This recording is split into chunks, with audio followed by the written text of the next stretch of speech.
Chance for Torquay. Chris Hargreaves, the captain. If he stays offside, Carlisle checks instead. He's looking for Benny. Sills. We've just recorded part 2 for the second week in a row. We've had Sheridan join us to give us a Yeovil and Western-super-Mare perspective going into Easter Bank Holiday weekend, to check that one out. But this week we're going to, obviously in this episode, talk about the Hampton win, and still what is a very sort of difficult time for the football club and all those involved, and why it's important we stay united, we don't get drawn into certain things. It's a very highly emotional time and all that stuff. We'll talk about that a bit more later. Right, 1-0 win against Hampton and Richmond. Very well, hard-earned win. Obviously, Dean Moxey, Hall, absolutely outstanding. Made all the difference just having that leadership at the back, didn't it? Just having someone who's comfortable to bring the ball. He won, just win everything. Honestly, it makes Mark Holstead a better goalkeeper when he's got a defence like that. He was really good. That sweeper sort of bit in the second half. The whole team felt better. Of course, I still feel like we need a tall target man for this system to sort of truly work. But you could tell with Herrera's influence, him and Downs have really kind of worked at things this week. And having Hall as almost like a manager on the pitch has really helped. So, huge win. Where to start? Do we play more football without a big target man there? Correct, though. Ash really did well. My only problem is that when we did get it to the wings and Stubbs put a few good crosses in, unless it's drilled, there's no one above, in the box. And a lot of time, Ash was going out and doing really well when he brought that ball down on the left-hand side to sort of make that. So that's something that needs to be looked at. My way around that is to work into the middle more. A few times, don't cross it. I just want McGavin to have some shots. Honestly, there's a few times like that. There just needs to be less, trying to work it in all the time. But big improvements. Where should we start? I'm going to start with Chris, as you were last on the. Oh, that's kind. Yeah, no, I think it was our best performance of the season in a lot of ways. Not in terms of lots of goals and lots of chances and lots of free-flowing football, but there was just a lot of things there that, as a supporter, I think you value, which has been missed a lot of the season. There was the fight, there was the passion. They scrapped for every ball. And we made a good start. We were on the front foot. We got into them early. We had a lot of possession. We didn't create lots of chances. We didn't really. But there was just, and I don't, again, as Dom's, as we talk about in the second one, but those first 5 players, those experienced 5, Halstead, Mox, Asa, Dawson and Lapsey, I can't think they've started a game this season. They can't have done Dawson's injury. And they just gave that leadership, as you mentioned, some that vocal kind of quality to how we were able to play. And it was just a much more polished performance. I was worried when I saw the lineup because we'd heard a whisper that Jarvis was struggling, and you thought, well, Big Dwayne will come in and we'll have that presence. Then he was absent, and you thought, oh crikey, what are we going to do here? But actually, it was probably Jenkins Davies' best game for a lot of the team in and around Ashwell. Stobbs worked hard, but it probably should have scored in the second half. And it was just a sort of performance where that you can really get behind. They worked hard, they scrapped for everything. Hampton I was disappointed with Hampton. I know they've got injury problems of their own. Tom knows a bit more about that than I do, but I think they had a couple of good chances in the second half. They had the one that was headed off the line by Mox and the free header at the back post, but they didn't really hurt us that much. And I think it was just a really good performance to a good classic grinding 1-0. Passion and commitment, isn't it? I mean, we've put the money in as supporters now, haven't we? So we asked for that, didn't we, from the team last weekend? And I wasn't there. And you're saying I'm the curse because I wasn't there and they won. But they delivered it, didn't they? They played like they meant it. And that makes all the difference. That wins games, doesn't it? So it was good to hear. Sorry, Tom, you'll probably go next. All right. I was very surprised how Hampton set the stall out early doors. It was almost like watching us for large parts of this season. They were very defensive minded, and then at halftime I learned that their 2 main strikers, I believe, who had scored 25 goals between them, had both missed out due to injury. So no doubt that helped us in that regard. But no, first half I thought we were really good. We got at them early. We passed the ball around. It was a weird game though because neither keeper really had that much to do. In truth, He had a couple bits at the end, didn't he? Yeah, but we did not work that keeper enough. I was looking for highlights, and there was very little. This is still my complaint. This is still my complaint. We're not working opposition keepers, like not even like testing like they're just a long range shot or something, and that is my complaint still at the moment. But again, neither did Hampton in that respect. For a team that are 4th in the division, I expected a bit better from them. I Type wasn't of too poor keen game on from their them, isn't it? manager's comments about our financial situation Mm. pre-match.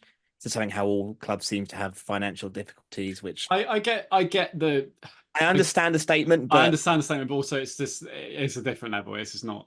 It's no. and I wouldn't think say their that. manager referenced injuries in his post-match interview. So all I'll say is, well, all teams have injuries. It's how you deal with that.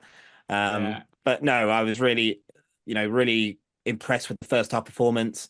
It was great to see so many, fans there at Playmore, over 3,000. Many of came from Exeter and Plymouth to watch. And again, thank you to all those who did come and support the club. It was good to see the club shop was really busy. Boots and Laces was packed. So a good day for the club there, taking the income in there.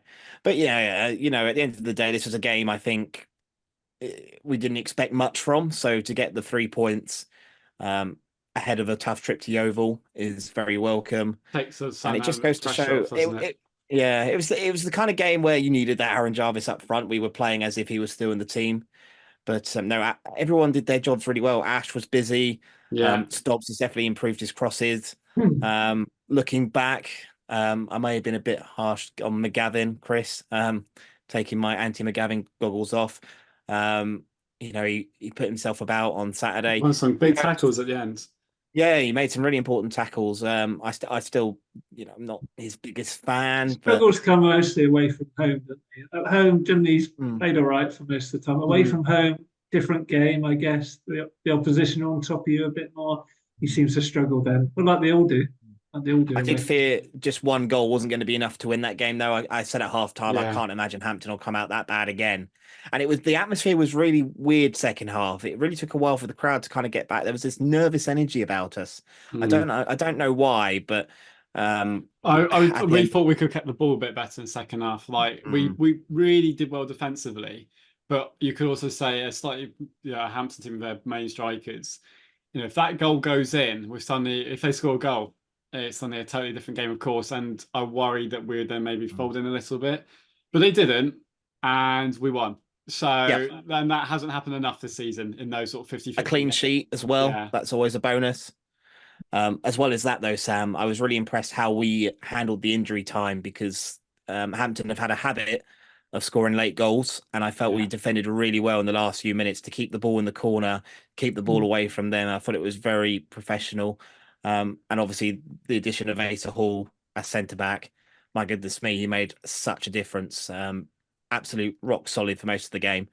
And Hampton didn't really have a way past them until parts of the second half. But again, their chances were few and far between. They had moments, but then so did we. Stobbs had a great chance where maybe he should have crossed it, but I can understand why he's had a go at goal.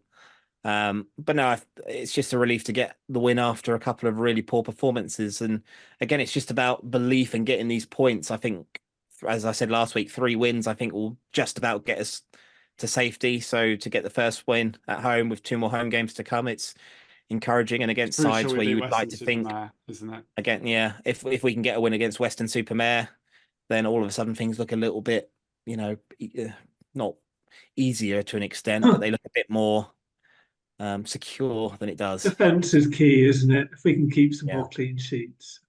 You look at the defence previous games, you've always had 2 inexperienced guys. Moxie Avenue, you've had Booth, Tomlinson, or Booth and Marshall. Or you need that centre to be so secure. There's been too many mistakes, don't you?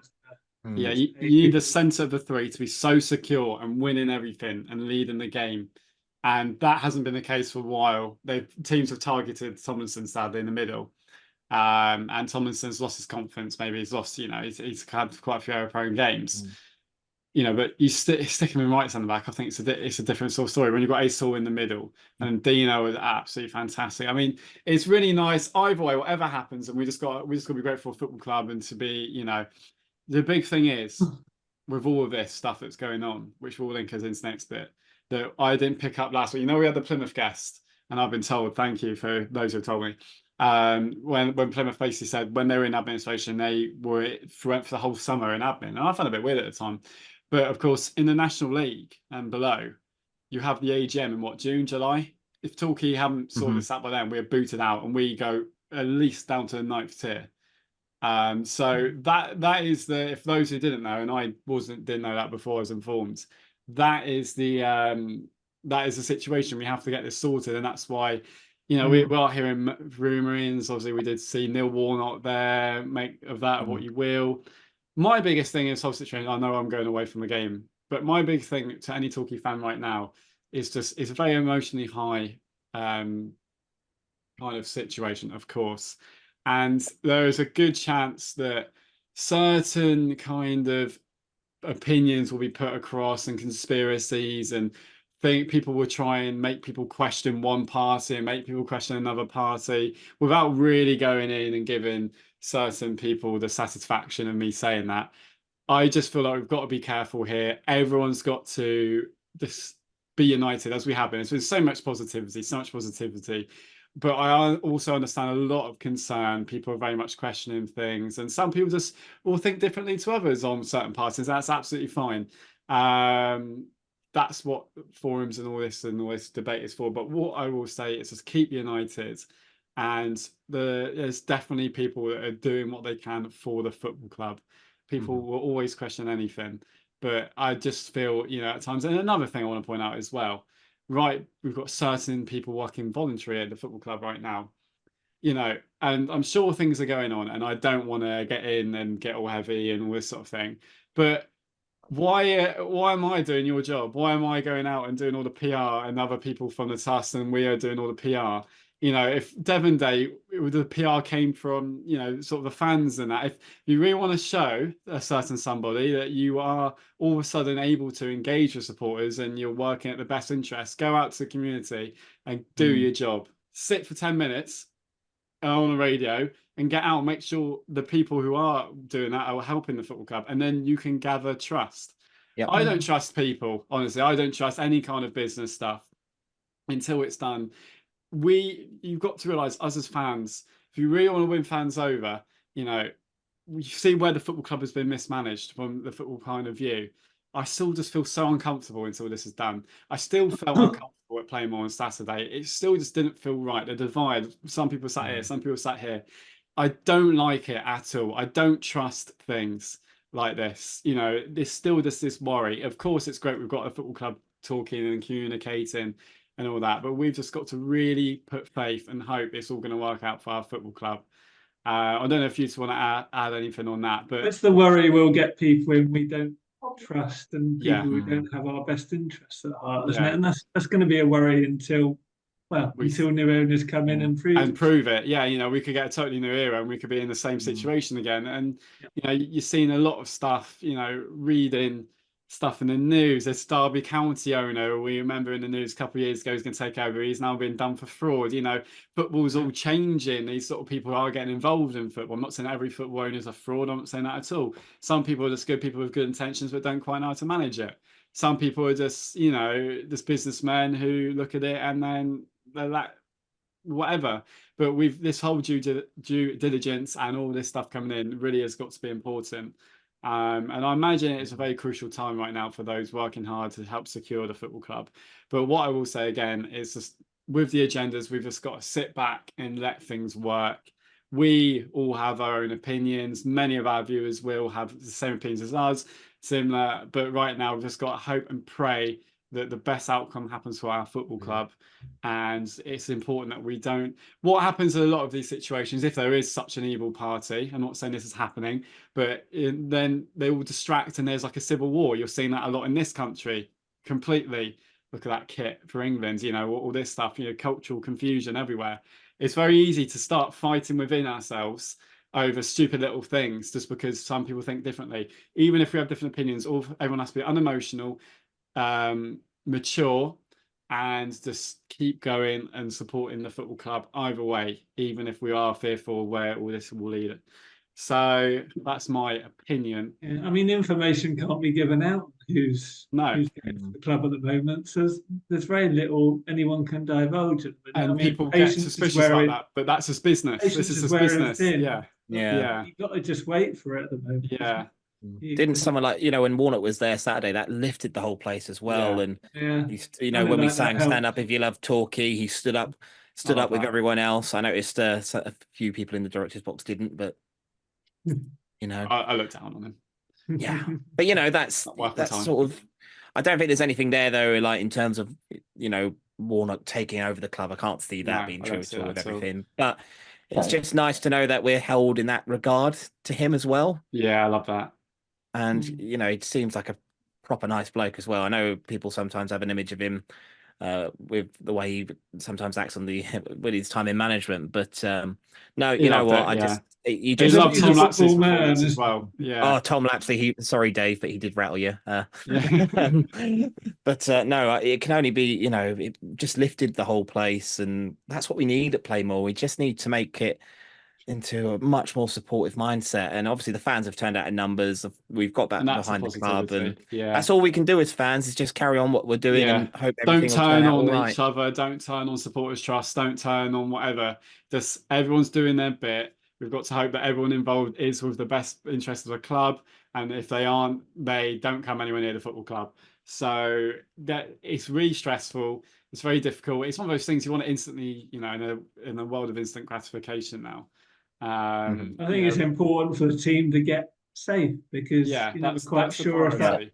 is that causing an issue with the prospective owners Exactly, thinking yeah. they could go down. But what is that Mm. going to mean for us as owners? So we want to get safe soon as possible, get the ownership sorted, and hopefully move into a new era in the summer. You want to go into this summer Yeah. with a club that is under new ownership and is fully ready to prepare for next season in the National League South, and hopefully start a progression back up the leagues. Yeah, that's what we all want. Every Torquay fan wants that. And it's important we don't lose sight of that. Even if you have opinions of who's at fault, who's done what, and all that, we all do, of course. And these things do take time. That's the other problem. Yeah, is and even when we do get it we sorted, all it want will it take solved. time. Yeah. We all want it solved straight away, and we all want to know that we've got a future, and we want to know that the people that come in are wholesome and they've got the best intentions and they've got funding that can take us forward, all that kind of stuff. But in terms of if you've ever bought a house, you know how long these things take from a legality perspective. And I guess this is where we are right now. But yeah, I agree with what Dom said massively. I think staying up is key, and kind of knowing what you're, as with anything you buy in life, you want to know what you're buying. It's not a dead duck, isn't it? It's not an attractive proposition of buying suddenly a club. Okay, a big one for that level, but even so, it's not really what you want, is it? I mean, it's a worry we might have to go part-time if we go down another division because a professional I believe we outfit wouldn't. Oh yeah, Absolutely. would be tough. Then you like to think for someone looking outside again, it's that word potential. Just look around at the football club. Yeah. You can get it right. You've got the state. You've got the fan base. You've got the ground. And also, the lower we are, if you get it right, there's more chance for promotions, which means more good memories, more good, things created in your legacy. So I'm not saying we need to get relegated to get a good owner. I'm just saying, even in the south, it's building a good team to go up from the south. It's everyone loves, a sleeping giant, or whatever you want to call it, a hidden potential project. There'll be many businessmen who have accomplished everything, and they think, right, one last thing, I might lose a couple million doing this, but I want to have a bit of fun now. I'm safe for the rest of my life. I don't see why, there's still that chance. I want to connect with people, but I haven't connected getting all my millions as much. So let's really connect to a community and get stuff together. There will be people out there. It's purpose in life. So there was an interesting statement by the new Rochdale owners this week, and that they were going to work at the sustainability of the club as much as they were the kind of players I'd start with. Obviously, trying to work it long term, so they do the work behind the scenes, which would be okay. And Plymouth took 2 years after we found last week. Plymouth took a couple of years to get it right on the pitch. If you're going to get the club right first, and then try and move up the leagues, because if you throw the cash short term at the squad, you go up briefly, and you end You're up back in that spiral. It just spirals back down because you haven't got the setup to back you up, which is my worry. I don't necessarily need the club to go all out if it doesn't pay out in the long term. We want them to see it as a project that can work over time. With any sort of project like that, like Football Manager safe, it's all the first couple of years. It's all about putting things in place. Not with throwing money. You get your assets in place. You build a core of players. They may not quite be at the level you need them to, but you start building to that. You build an ethos, and then everyone comes in and joins that ethos. and then those players suddenly get better, and you can then go up in momentum. I prefer to have a couple of years of frustrating times if I'm going to then have 3 or 4 years of sustainable success. So it's important we do that. A new mentality at the club, isn't it? We need a whole refresh. It takes time to get rid of a losing, and it's kind of this whole mentality of blaming everyone else, not speaking to it. We need, as Clive's fantastic article, which I'll leave you with this, which if you haven't read it, on Talky Talk, which is about Article of the Year, Christ, which is about getting back the community links, getting back this, not just virtue signaling for everything. It's important that it is looked at like that. These are not figures, these are not numbers. We all know our opinions, we all know the people that have caused this. And I look down deeply on those that have, but we are about a community, and we will get this back. This football club will. The supporters haven't given up. Even when we were doing badly under Gary Johnson, the tendencies still stacked up reasonably. They never went below 1,700, did they? It was always above that. There's always We're that a very patient fan base, aren't we? Yeah, we are. And these people have been supporting them for 30, 40, 50 years, haven't they? People ain't going to give up on this club, so including us. Absolutely. Yeah. I hope you guys don't mind. Just have a quick message to read from Facebook from Ross Warner. I promised I'd read it out for him. Just to comment on the Hampton stuff, really says the Hampton win was encouraging, but had they taken their chances, it could have been very different. Still leaving players open in dangerous places. The experimented back three looked good, but feels a Yeovil side could get through more often. You can't work Collins out. He should be bossing this league, but he's just so far off the pace. Stobbs' crosses were hit and miss, but a few would have suited Jarvis's height. Yeovil will be a different altogether, and we know that they'll want to return to form, and who better than us to stamp their authority. I'm not expecting a win, but I'd like to see us put some effort for the fans. Truro v Dartford tonight will be a very important score to watch out for. Yes, no, I agree. Is there any other comments before we finish episode 1, by the way? Because we'll do case calling this one. No, the only other one was Alan reminding Sheridan about putting a roof on. And I think we've already kind of got that point across. Spoiler alert, Alan. I think you'll get your answer in episode 2. Yeah. The only other thing I would say, I think, is that when we touch on it in the second part, that if we could get 4 points in these 2 Easter games, you'd take that, wouldn't you? But I think 3 would be, I'd love 6. Yeah. Geez. Yeah. I mean, Friday's a free hit, really, isn't it? In that, free hit or free shot. Into the blooper reel, that one goes. I want to keep that. Probably the free shit. I'll keep that one. My team. That one stays. Friday's a free hit, really, for us. So if we can get a win on Friday, then that'd be incredible, wouldn't it? Really, and then we'll take that into Monday. I think it's just important that whatever the result on Friday is, that we don't lose too much hope. Yeovil could spank us, but at the end of the day, that's as much as we wanted it to be, the big game for us. That we've got other battles to worry about, going to Truro, Taunton, and getting wins there. So just turn up in numbers, Yellow Army, like we've done all season. Show your support. Bring a coat and an umbrella just in case. It is Yeovil away after all, and fingers crossed we can get something. But yeah, not optimistic, but hey ho, find out in episode 2 what we thought. We'll see you in episode 2. We're joined by Sheridan, and yes, thank you very much for watching. Here's Hargreaves, chance for Torquay. Chris Hargreaves, the captain. If he stays onside, Carlisle checks instead. He's looking for Benjamin. Sells.